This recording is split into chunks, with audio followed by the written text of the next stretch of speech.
Não, eu sou forte, eu aguento. Se alguém tem que sofrer, que seja eu. Eu falei, não dá mais. Eu sempre gostei de arma, eu sempre tive acesso à arma, desde quando eu morava na fazenda. A gente tinha... Então você foi pegando coisas, por exemplo, da adolescência, todo o seu passado que não tinha sido tão bom.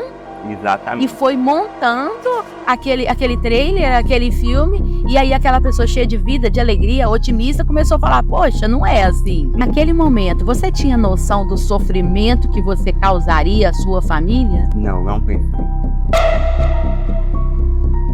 Na minha cabeça, quando eu pensei em decidir, eu falei assim, eu quero que é mais rápido. Nesse momento você não pensava nada, eu só quero tirar a minha vida? Só isso. Aí eu peguei a arma, pus ela aqui embaixo, assim, ó, e disparei a arma. Olá pessoal, seja muito bem-vindo a mais um vídeo do nosso canal. Hoje eu estou aqui no Lago das Rosas, esse lugar lindo, esse paraíso, um clima muito bom, um pôr do sol maravilhoso, para entrevistar o Alexandre, ele que teve a história mais assistida do nosso canal. Foi aquele vídeo impactante, emocionante, e hoje ele vai estar nos contando sobre essa nova vida. 1 ano e 5 meses após essa tortura, essa tragédia, como é que ele está? Vamos comigo assistir essa história? Hoje eu estou aqui com o Alexandre, ele que foi uma das histórias mais assistidas no nosso canal, comentada, e também nós tivemos muitos pedidos para que pudesse entrevistar o Alexandre novamente. Todos queriam, inclusive eu, saber como é que ele estava após 1 ano e 5 meses da tentativa gravíssima de suicídio que ele cometeu e sobreviveu pela graça de Deus, por um milagre de Deus, sem sequelas, e hoje está aqui para contar para nós como é que a vida está. Alexandre, muito obrigado por estar aqui conosco, mais uma vez participando do nosso programa, e conta para nós, cara, como é que você está? Super bem, né, gente? Eu vi ele chegando ali, caminhando rápido, eu falei, nossa!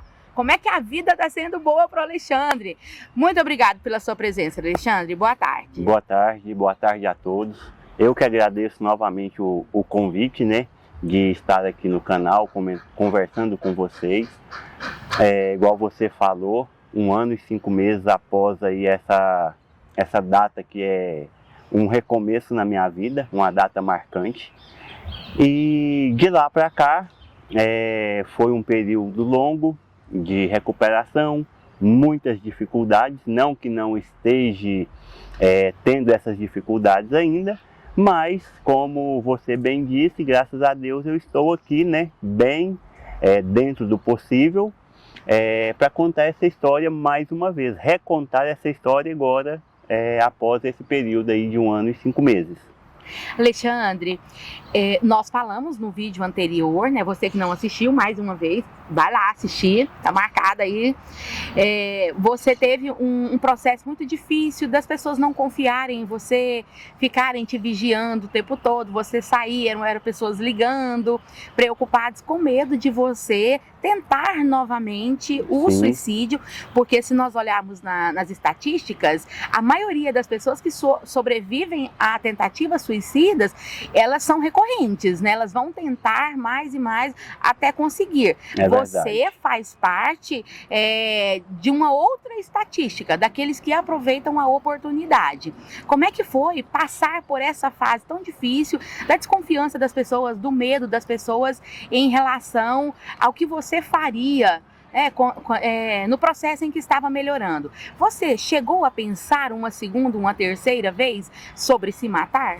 Bom, como eu até mencionei no primeiro vídeo, né, foi uma situação atípica essa tentativa minha, e posteriormente até o momento eu não pensei nisso mais, não penso nisso. Essa desconfiança das pessoas, principalmente das pessoas mais próximas, ela continua ainda.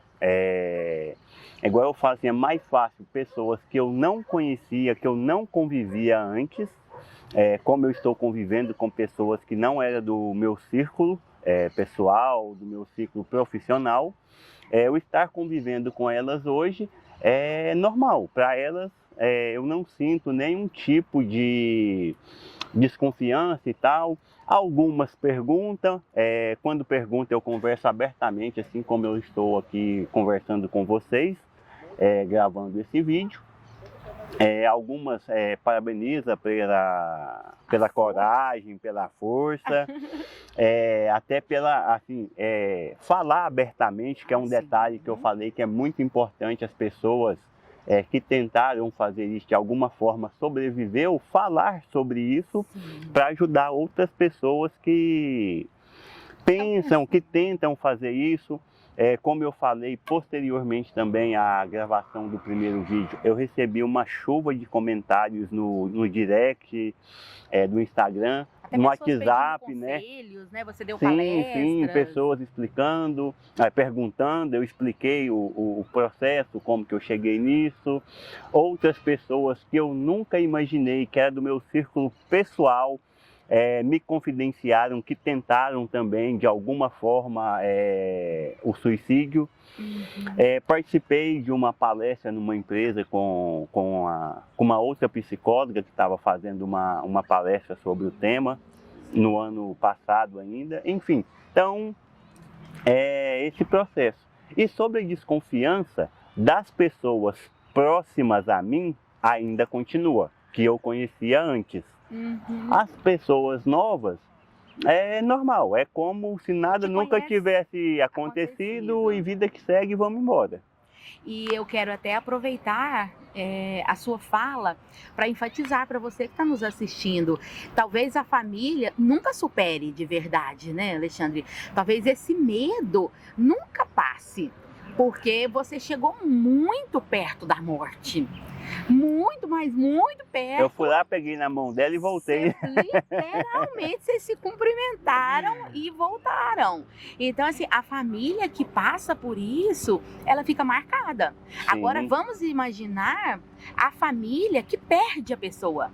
Porque a sua ficou marcada, mas você voltou. Sim, é muito difícil para a família, porque, de certa forma, ela nunca supera. É verdade. É algo muito grave que realmente precisa ser falado. Mas aí, como eu falei também no vídeo anterior, quando a gente vai fazer isso, bom, quem vai tentar o suicídio, ele não pensa na dor da família, na dor dos amigos próximos, enfim. Ele pensa na dor dele, ele quer sanar a sua dor. Então, nesse momento que a gente tenta fazer isso, a gente não está pensando na família ou nos outros, vamos assim dizer, né? Que convivem com a gente. Mas quando você faz isso e vive esse processo pós-tentativa, aí você começa a entender esse processo que a família passa, que a família sofre, vive esse processo de desconfiança que não é fácil passar por esse processo, principalmente das pessoas próximas. Sim. E aí você vê as pessoas que não conviviam com a gente se tratando normal e as pessoas próximas, de certa forma, com excesso de proteção. Aquela... Não é excesso de proteção, não, é com desconfiança mesmo. Não é nem proteção, não, é desconfiança mesmo. É um pouco estranho para a gente que viveu o outro lado antes da tentativa, né? Então, assim, é uma coisa que eu venho tentando entender, eu venho trabalhando isso, mas é um processo que a gente consegue. Leva tempo. E nesse meio tempo, diante das dificuldades, teve algum momento que você pensou, poxa, eu poderia ter partido? Não pensei nisso e só falei isso uma vez numa conversa com o meu pai, que a gente estava discutindo um assunto lá. Eu falei para ele com essas palavras, assim, bom, se eu soubesse que fosse assim, eu preferia ter morrido. Aí encerramos a nossa conversa. Imagino. Aí. Mas fora esse episódio... E você falou de boca para fora ou na hora você estava muito triste? Não, de verdade. Nessa situação, nesse problema que você estava vivendo, você falou isso de verdade? De verdade. Mas já passou, enfim. E hoje é um negócio que eu falei pensando no momento, na situação que a gente estava discutindo. Não uma coisa que eu quero para mim hoje. Hoje eu quero continuar a viver, enfim, apesar de todos os problemas e dificuldades, né? Sim. Como que você pode fazer uma associação ou uma contrapartida de quem era o Alexandre há 1 ano e 5 meses, 1 ano e 6 meses atrás, e quem é o Alexandre hoje? Bom, eu falo que basicamente é o mesmo Alexandre, só com alguns detalhes aí. Um Alexandre melhorado? Vamos falar assim, melhorado numa parte, uma parte mais humana, que eu já tentava ser bastante humano na convivência com as pessoas. Quando eu falo essa parte humana de trato com as pessoas, de respeitar todo mundo da forma como as pessoas são. Nós não somos iguais, então cada um tem a sua particularidade, enfim, na forma como escolheu viver.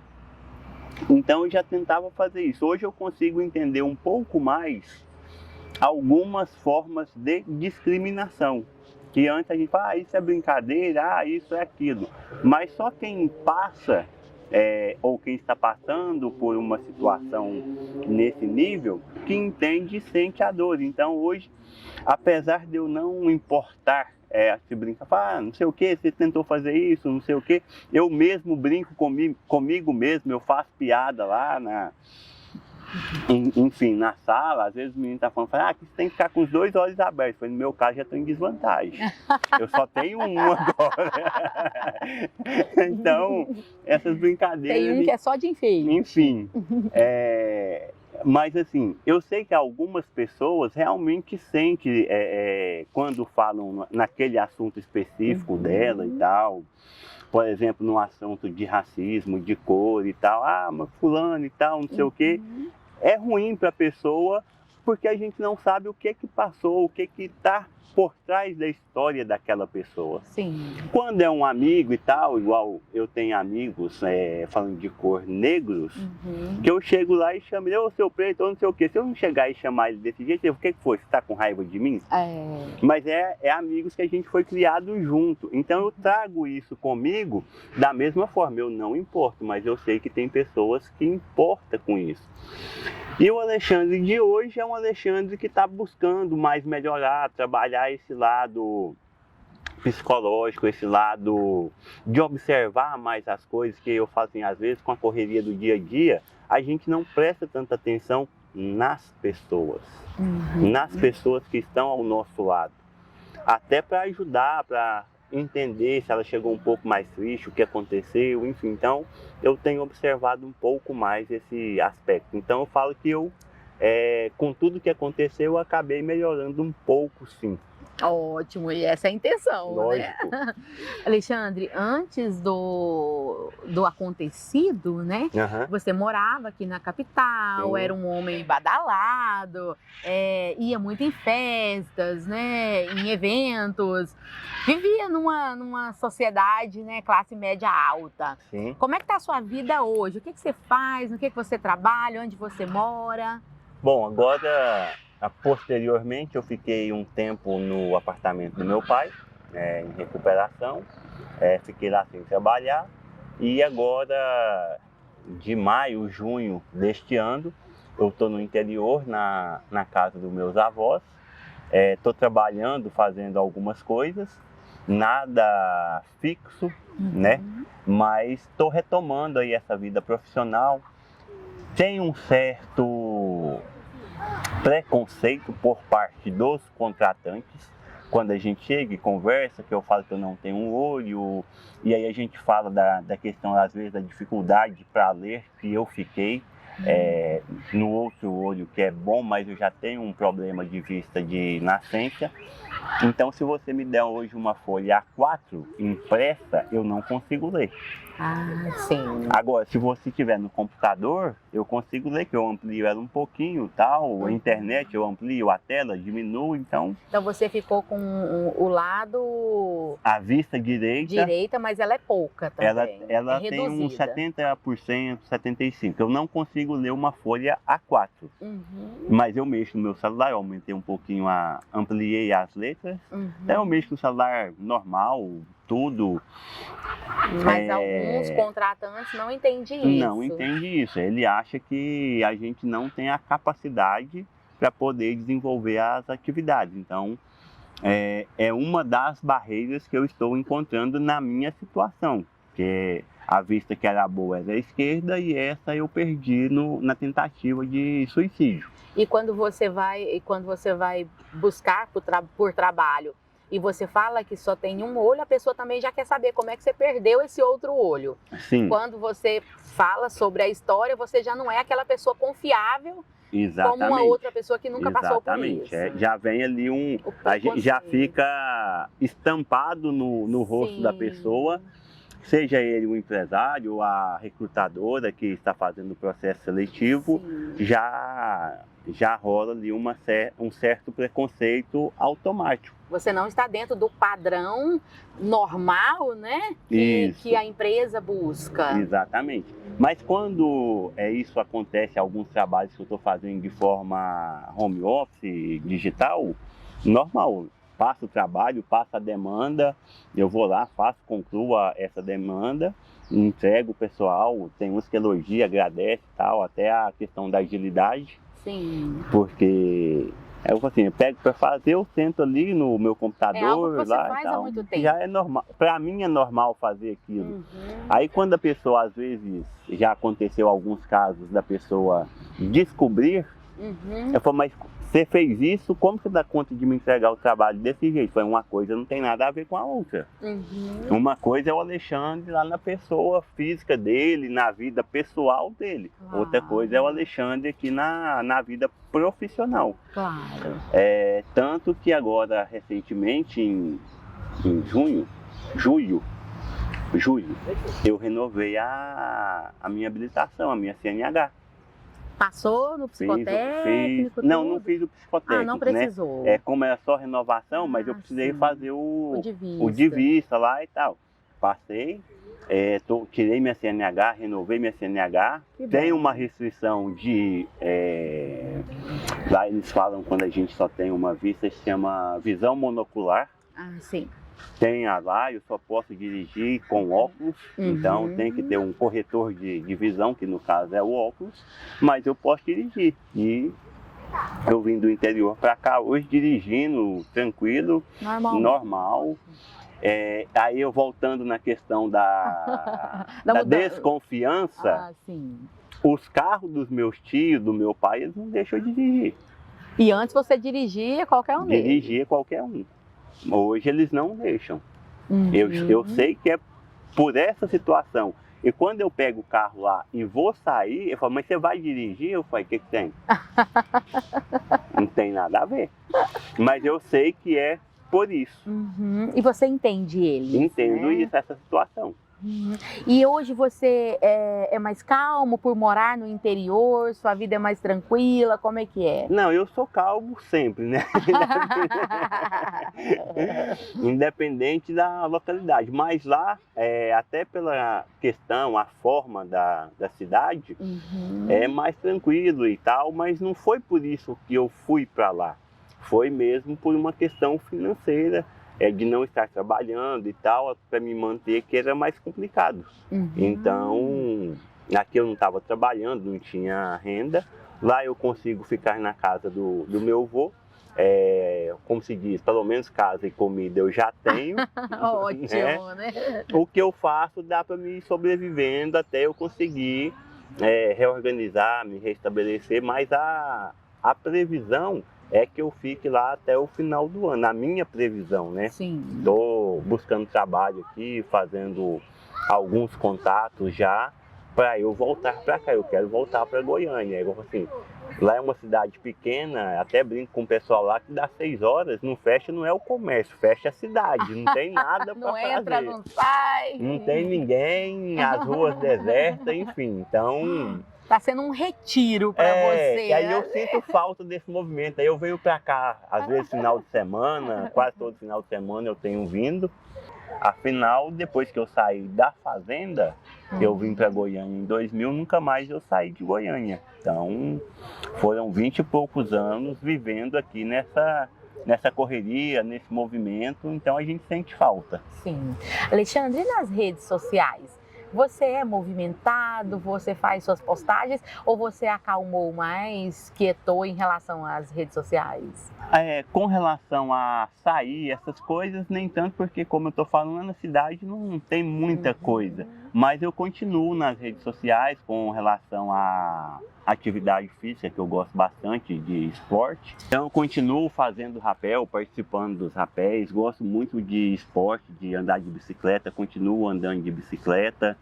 Então, assim, essas atividades eu continuo fazendo e sempre que eu faço eu tenho postado, talvez não tanto com a frequência que eu postava antes, porque a gente aqui estava mais movimentado, tinha muitas novidades e hoje não tem tantas novidades assim. Então, mas sempre ali eu estou postando dia sim, dia não, 1, 2, 3 atividades mais relacionada a essa questão de esporte, de andar de bicicleta, que é uma coisa que é assim, na minha atual situação cabe no meu bolso, né? Porque eu já tinha a bicicleta. Continuou com ela? Continuei com ela e eu não preciso pagar para andar nela. E ninguém então fica preocupado quando você está de bicicleta? Não. Assim, tem a preocupação, mas você sai ali, a estrada de chão lá, eu ando 80, 90, 100 km lá, quase todos os dias. No mínimo 4 vezes por semana eu estou andando aí entre 50 e 100 km. E às vezes tem final de semana que a gente vai fazer 150, 180 km aí de bike. Parabéns, está aproveitando bem esse fôlego. Vamos aproveitar aí enquanto tá podendo, né? Ótimo. E a vida sentimental, como é que está o coração, Alexandre? Não, esse aí tá tranquilo, foi tranquilo muito tempo. Tem assim aquelas vidas e idas, né? Vindas e idas. Então, no processo pós-tentativa de suicídio, foi um processo doloroso, como você bem sabe, como já mencionei no vídeo anterior. Quem quiser vai lá assistir. Dá uma olhada lá antes de assistir esse. Mas aí é um processo que eu venho trabalhando, venho curando ao longo do tempo, né? Então, você acompanhou isso fora das câmeras, sim, nos bastidores. Então, você sabe, mas assim, tá tranquilo. É um processo que o tempo é o melhor remédio, né? Então, quando a gente está passando, a gente acha que não vai ter solução, mas com o tempo a gente vai entendendo, vai aceitando algumas coisas que aconteceram nesse processo. E o coração hoje está tranquilo. Tá pronto para uma nova história também. Está escrevendo uma nova história. Ótimo, já está escrevendo, gente. Isso foi bom.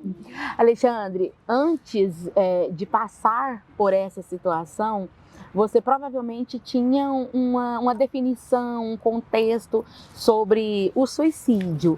Hoje, qual é a definição que você tem dessa palavra, dessa ação? Como é que é para você isso? A pessoa chegar ao ponto de desistir da própria vida. Como é que é isso para você? Que dor imensa é essa que só sabe explicar quem já passou por ela? Bom, antes de eu tentar fazer isso, o pensamento era bem simples, como a maioria das pessoas pensam. Como que uma pessoa pode tentar fazer isso com ela mesma? Que é uma pergunta, né? Principalmente esse mês do Setembro Amarelo está para todo lado. Responde para nós, como que uma pessoa pode fazer isso com ela mesma, ou pode tentar fazer? É uma questão que a gente julga muito quando a gente escuta que uma pessoa tentou um suicídio. Mas a vida é tão boa, por que a pessoa vai fazer isso? É um covarde, é um egoísta. Exatamente. Só quem passou mesmo, Mas né? aí só quem está naquela situação que está sentindo uma dor, eu não estou falando de dor física não, essas dores da alma mesmo, que hoje tem afligido muitas pessoas, tem atingido muitas pessoas. Aí veio pandemia, veio uma série de coisas, aí vem problema financeiro e tal. Vai somando uma série de coisas e a pessoa acha que não tem como resolver aquilo, que não tem solução, que a solução é só a morte, que é só a tentativa de suicídio. E ela acha que essa tentativa de suicídio vai resolver todos aqueles problemas que ela sente. Eu falo que de certa forma resolve quando a pessoa se vai. Resolve para ela. Resolve para ela, mas cria um monte de outros problemas que eu tive a oportunidade de ficar aqui para ver que problemas são esses. Esse é forte, né? Se você tivesse ido, você não saberia de nada, mas você ficou para ver. Exatamente. O que acontece quem depois. Vai, bom, a gente não sabe como é do outro lado. Ninguém voltou para contar. Então, quem foi, o problema dele que ele estava sofrendo aqui, ele resolveu. Mas ele criou um monte de outros problemas para famílias, para amigos, para filhos, enfim, que isso aí não vai ser resolvido da forma como ele acha que vai resolver, que ele vai sair e que ninguém vai sentir falta dele. Sim. Né? Então, hoje eu olho com muito mais serenidade esse processo. As pessoas que me procuraram, eu sentei, bati papo, sentar assim no modo figurado, que foi digitalmente falando. Eu conversei com pessoas de João Pessoa, que me chamou no Instagram e conversou, gente de Brasília, enfim. Alguns amigos próximos, alunos que eu ministrei aula na faculdade para eles, me chamaram e falaram, eu já tentei, eu já fiz isso e tal. E assim, de certa forma, eu ainda tento manter um contato com muitas dessas pessoas até hoje, para saber como estão e tal. E nós podemos deixar o seu Instagram novamente? Você ainda está disposto a ajudar pode deixar pessoas que estejam passando por isso? Até tem pessoas que postam nas redes sociais aí fotos bonitas, fotos em festas e tal, e está passando por um processo de pensar em tentar, ou já tentaram fazer isso 1, 2 ou 3 vezes ou mais, enfim, e a gente olhando ali a rede social, a gente não consegue ver esses sinais. E quando a pessoa chama a gente e fala, olha, eu já tentei fazer isso, eu mesmo falei lá, umas 4 ou 5 pessoas, eu falei para a pessoa, eu jamais imaginei que você já tinha tentado fazer isso. E a pessoa me respondeu, e eu jamais imaginei que você faria isso. Então é uma coisa que, olhando pelas redes sociais, a gente não tem como saber ou prever quem vai fazer isso ou quem já fez isso, né? Porque muitas pessoas não falam desse assunto. É um assunto difícil, doloroso, tem esse tabu que a sociedade impõe sobre esse assunto. A própria pessoa, o preconceito é muito forte, então a pessoa prefere não expor, guardar aquilo para ela, guardar aquela dor para ela. E eu falo que às vezes até esse guardar essa dor para si mesmo é o que faz com que ela tente uma segunda, uma terceira vez, uma próxima vez. E o fato da gente falar abertamente, igual eu falo, isso aí até de certa forma me ajuda. Claro. Porque eu estou conversando, eu estou falando, ajuda outras pessoas, igual eu já tive algumas comprovações aí de pessoas que foi o que estava pensando, ao assistir o meu vídeo desistiram da ideia, né? Então, assim, de certa forma mudou tudo. Mudou alguma coisa, mudou algumas pessoas e já está valendo por isso, né? Alexandre, eu lembro que antes, né, desse acontecimento, você tinha uma família, o seu filho estava morando com você e vocês evoluindo bastante. Como é que está o seu filho hoje? Vocês têm contato? O contato ficou mais distante? Como é que está a questão do seu filho? Está um pouco mais distante, né? Porque agora ele está morando com a tia dele, né? Aqui em Goiânia, e eu estou ficando lá no interior. Mas sempre que dá, a gente conversa, encontra, ele vai para lá também. Enfim, então assim... Foi uma das perdas? Foi uma das perdas que eu senti um pouco nessa situação, ainda sinto até hoje, porque antes a gente convivia junto todos os dias, agora nem sempre a gente tem essa antes levava no colégio, né? Buscava, se via à noite. Então, assim, estava nessa convivência diária, né? Sim. Então, hoje, não, essa convivência diária nós não temos. Mas, de certa forma, eu fico tranquilo porque eu sei que ele está bem, que ele está com a família, que é a tia dele, que é uma família muito boa também. Um pessoal bem estruturado, muito religiosos. Deus então, está cuidando. Está cuidando. Mas eu sinto essa falta, assim. Se eu falar que eu não sinto, eu estou mentindo. Até pela convivência que a gente tinha e tem até hoje. Ele é uma criança maravilhosa. Então, assim, eu sinto essa falta. Alexandre, também quero comentar sobre um aspecto muito interessante. Você nunca havia pensado, né, em suicídio, em se matar? Era uma pessoa em que ajudava outras pessoas, sempre gostou de ajudar, uma pessoa alegre, cheia de motivação, de projetos. E foi aquele dia assim que aconteceu um pingo, né, uma gota d'água num copo cheio e explodiu. E muitas pessoas acontecem isso, né? E eu quero deixar frisado aqui para vocês. Se você já pensou uma vez, você tem uma grande chance de pensar a segunda, a terceira, a quarta, já busque ajuda. Você não quer que a família fique sabendo?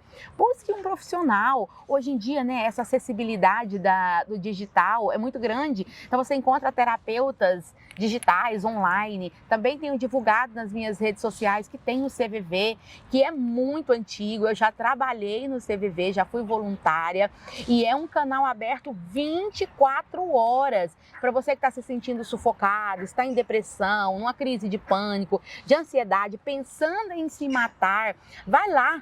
Liga no CVV, busque ajuda, encontre uma pessoa, né, da família, um amigo. Inclusive, né, o número do CVV é 188 188. Gente, não dá para esquecer. Tem pessoas incríveis, maravilhosas, preparadas para te ouvir, independente do assunto que você tem para conversar. Eu lembro, Alexandre, que eu trabalhava na parte da manhã. E eu fiz o curso, tem todo um curso preparatório, inclusive está com vagas abertas, vai no site deles, você encontra todas as informações. E eu amava, o telefone tocava, eu não esperava a segunda vez, eu já queria conversar e muitas pessoas falando sobre isso. Você, naquela manhã do acontecimento, se você tivesse ligado para alguém, conversado com uma pessoa que tivesse te dado apoio, tivesse te ouvido, você acha que teria sido diferente? Mas com certeza Se a pessoa tiver esse tempo para pensar... Tiver esse tempo, tiver pensando, assim, pensou uma vez, pensou duas, procure ajuda. Procure um psicólogo, um psiquiatra, um amigo, alguém que possa conversar da sua confiança e abre o seu coração. E aí muita gente acha que, às vezes a gente está conversando, fala, vai num psicólogo, vai num psiquiatra, aí a pessoa fala assim, mas isso é pra gente doido. Não, é justamente pra gente não ficar doido. É uma prevenção. É uma prevenção. Você não toma remédio para não sentir dor, você não toma remédio para não morrer, você não toma remédio para pressão, vacinas, não toma vacina. Para a alma é a mesma coisa, é o psicólogo e o psiquiatra inicialmente. Ali eu falo que é o profissional que está hoje habilitado, capacitado para ajudar a gente nessas situações. Não só... Hoje tem tanto terapeuta. Isso. E aí, se não for um profissional, converse com um amigo, converse com alguém. Fale sobre isso, né? Fale sobre isso. Não tenha vergonha, não tenha medo e tem solução. Alexandre, você citou, né, a respeito da arma. Você sempre gostou de ter uma arma em casa. Como é que está a sua questão, sua relação a armas? Você ainda possui uma arma? Não, você hoje guarda eu não uma posso arma? mais. legalmente falando, eu não posso mais. Você é proibido. Sou proibido. Proibido, gente. Que bom. Mas aí eu volto no dia. Se não fosse a arma, teria sido de uma outra forma, assim como muita gente faz. É uma faca, uma corda. N, né? Enfim. Porque a sua doença já estava no ápice dela. Sim. Qual que é a sua definição para arrependimento? Uma definição, assim, do meu ponto de vista, é as perdas que a gente tem nessa tentativa que eu fiz, que eu tentei contra a minha própria vida, e as perdas que vêm posteriormente. Então, as perdas que eu tive posteriormente é uma coisa que eu me arrependo, só que não tem como voltar atrás, né? Então, é uma coisa assim que dói bastante quando a gente para e pensa o que você tinha e o que você tem hoje. Então, isso, de certa forma, bate um arrependimento. Então, eu considero que hoje isso é uma definição. Como, por exemplo, não estar com o meu filho, não estar com as pessoas que eu amava e hoje não estão comigo, que ainda amo. Então, isso aí para mim, é a definição de arrependimento, né? Como lidar com as perdas? Como aceitar essas perdas? Seguir em frente, olhar para frente, não ficar olhando para trás, porque o que já passou a gente não pode mudar. Então a gente tem o hoje para poder fazer as coisas que a gente acha que é certo e seguir um caminho diferente de tudo que a gente já fez no passado, falando dessa questão de tentativa de suicídio, de não procurar ajuda, enfim. Então a gente tem aí no meu caso, e muitas outras pessoas que tentaram o suicídio e ficaram vivas, têm a oportunidade de fazer tudo diferente, mudar de verdade, né? Porque fazer um evento igual foi o meu, alguns é um pouco mais, menos bruto que o meu, mais ameno, uma tentativa de cortar o pulso e tal, um remédio, enfim. Então, pense, repense, não faça isso, trate o que levou você a fazer isso, né? Se arrependa de ter feito isso. Hoje, igual eu falei, eu me arrependo do que eu fiz por essas perdas que eu tive posteriormente ao acontecido, né? Você teve o problema de negação? Porque assim, você acorda, você não tem grandes sequelas, o Alexandre é o mesmo, mas as pessoas, o mundo mudou. Você saiu do hospital, recuperou e falou, tô pronto para voltar para a minha vida. Só que não existia mais uma vida daquele jeito te esperando. Você sofreu com negação, você tentou recuperar algumas coisas. Como é que foi esse processo? Você era o Alexandre de antes, mas o mundo não era mais o mesmo. Eu falo que eu não passei por esse processo de negação. Eu tentei recuperar algumas coisas, não deu certo, enfim. Então, falei, após essas tentativas e que não deram certo, só me resta continuar. Não tem mais como eu ficar aqui e falar, eu quero, eu não quero, vão fazer entrar em depressão, porque eu não tinha a depressão. Eu considero que essa depressão que a gente conhece, de ficar sem querer fazer as coisas, de não querer trabalhar e tal, eu não tive isso. O seu problema, era camuflado. Ele foi, assim, um problema que ele veio, explodiu e pronto. É como... assintomático até então. É como eu brinco, a gente fala em comparação, mas por que você fez isso? Eu falo que, considerando a saúde, é como se fosse um apêndice que o cara não está sentindo nada e ele estoura de uma hora para outra. Ponto. Até hoje foi a definição mais próxima que eu achei para poder explicar o que eu fiz. Os não sintomas sentia nada, depois. não tinha nada, veio, explodiu, aconteceu pronto, acabou. Então, esse processo de negação, eu não passei por ele. Eu acordei no hospital depois, fiquei internado lá, já comecei a brigar com os médicos no hospital, que eu queria comer e eles não deixavam eu comer. Falei, pô, doutor, mas eu tô bem. Falei, não, você não tá bem. Eu falei, eu dou conta de comer, deixa eu comer, traz a comida lá pra mim. E aí, Até que depois de muita briga, a mãe falou, então eu vou trazer a comida e vou ficar olhando aqui. Eles me trouxeram um marmitex, aí eu comi ele. Normal, tal, assim, normal dentro das limitações. Das limitações que eu estava muito fraco. Mas aí depois disso, vida normal. Tentei recuperar algumas coisas, enfim, não teve como. E aí agora é seguir em frente.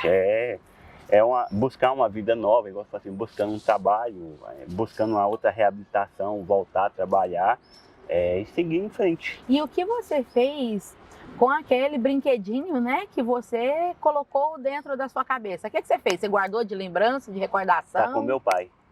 Tá com seu pai? Uhum. Ele guardou? Ele guardou, tá no cofre. Ele guardou no cofre. Ok, né? Tudo bem. Mas então eles tiraram de dentro da sua cabeça a bala? Uhum. Partes, né? Ah, sim. Mas eu falo que 80% dela tá aqui ainda. Ele tem só uns fragmentos guardados lá no cofre. Sim. Então partes daquela bala continuam no seu cérebro. Continua. É um corpo estranho que você carrega. Vai ficar aqui comigo o resto da vida. E quais são as sequelas que ficou? Basicamente nenhuma. Eu perdi a vista esquerda, estou usando uma prótese agora, né? E só. As sequelas são mais do dia a dia? São essas de desconfiança, né? Assim, sequela física mesmo.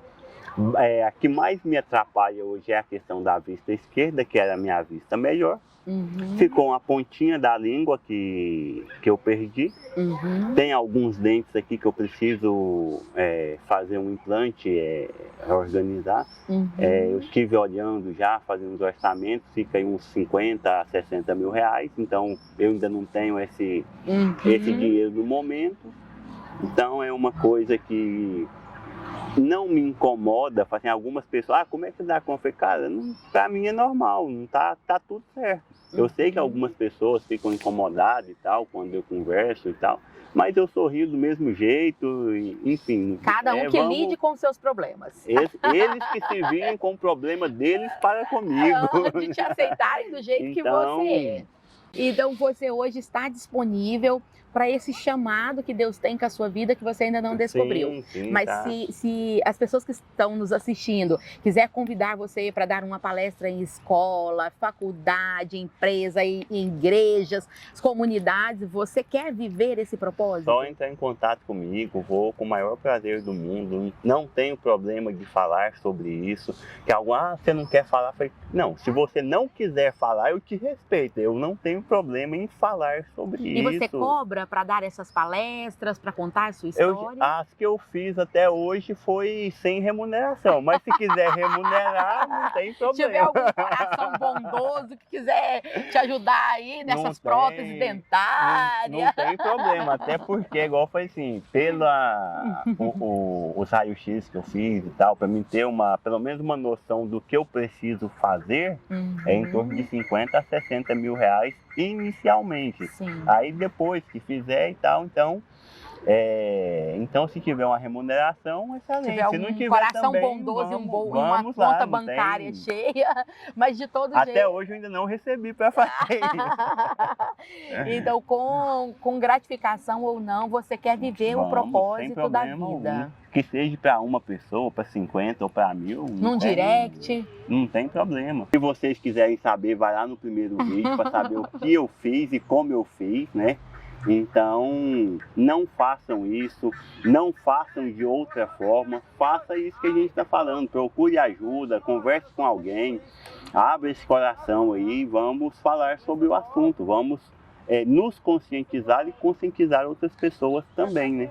Esse é o nosso recado para vocês. Muito obrigado por ter ficado conosco até o final desse programa. Obrigada, Alexandre. Nós ainda vamos fazer uma terceira parte com esse homem vitorioso que vai estar mais abençoado ainda. Se você ainda não curtiu o nosso vídeo, curte aí, deixa o seu comentário, deixa a sua pergunta que nós estaremos respondendo. E não esquece de compartilhar. Manda esse vídeo para alguém. Vai na sua lista de contato e vai enviando lá, marca todas as pessoas. Tenho certeza que tem pessoas lá precisando ouvir essa história e conseguir ter fé, ter esperança para continuar enfrentando as dificuldades e também ser um vencedor. Muito obrigada, fiquem todos com Deus, afinal, o milagre sou eu, o milagre é você, Alexandre, o milagre somos nós. A nossa história revela quão grande é o amor de Deus. Obrigado a todos vocês que de alguma forma assistiram e de alguma forma eu posso estar ajudando vocês. Então, encerrando aqui, só tenho a agradecer a todas as pessoas que estiveram comigo e a todos que nos assistem aí pelo YouTube, pelo Instagram. E se estiver fazendo a diferença na vida de alguém, isso vai me deixar muito feliz. Muito obrigado.